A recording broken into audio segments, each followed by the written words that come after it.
Meet Burt Etchison, a real First Financial Bank customer. What do you get when you combine over 100 years in business, 3 generations of service, and a bank that understands agriculture? Stewart Grain Company.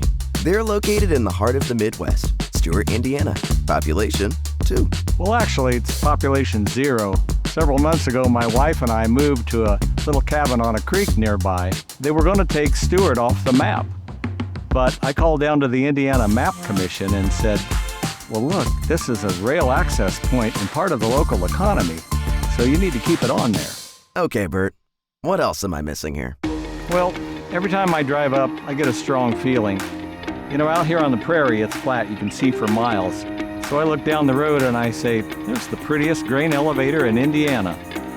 We've been growing since 1922. You can see the history in the different buildings and bins. To me, it's more than just a structure, it's a marketplace. 1922? Wow. So, I have to ask, is there a 4th generation ready to take over?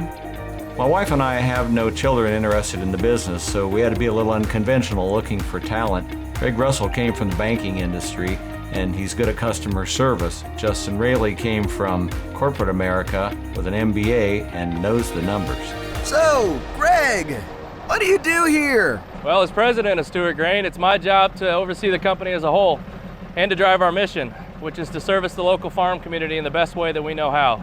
Here, let me show you something. You know, we all wear a lot of hats here. For example, I need to move this World War II era locomotive to another track because we have rail cars coming in tomorrow. Company-wide, we handle about 10 million bushels annually, so this old girl stays pretty busy. If you popped all that corn, you could fill 4 football stadiums to the brim. Well, the corn you're talking about's a little bit different. This stuff doesn't pop. Tomato, tomato, Greg. Can I drive this thing? I'll let you blow the horn.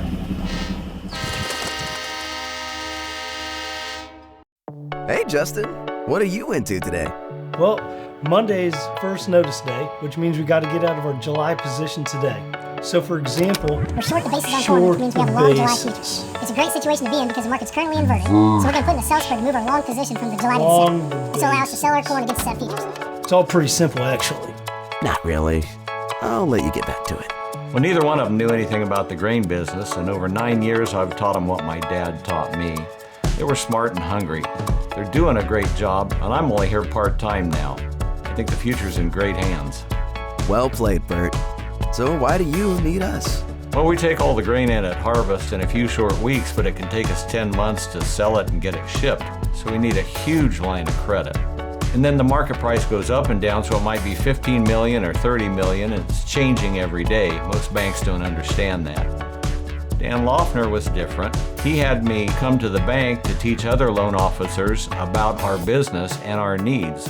That's what makes First Financial different. I knew I had the right partner. Sounds like the company's clearly in good hands. So, what do you do with all that free time, Bert? Well, I like to fish down on the creek where we live now. And I kayak when the water is up. And I've been trying to learn to play the jazz saxophone for about the last 25 years.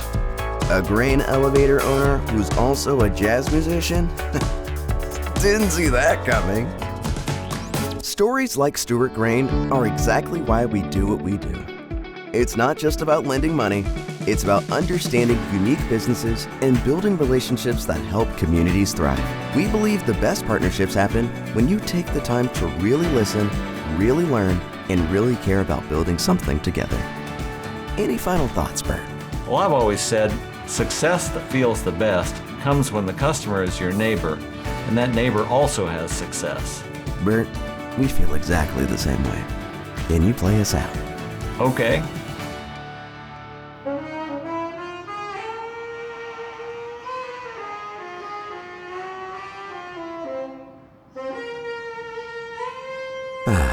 You're right, Bert. This is the most beautiful grain elevator in Indiana.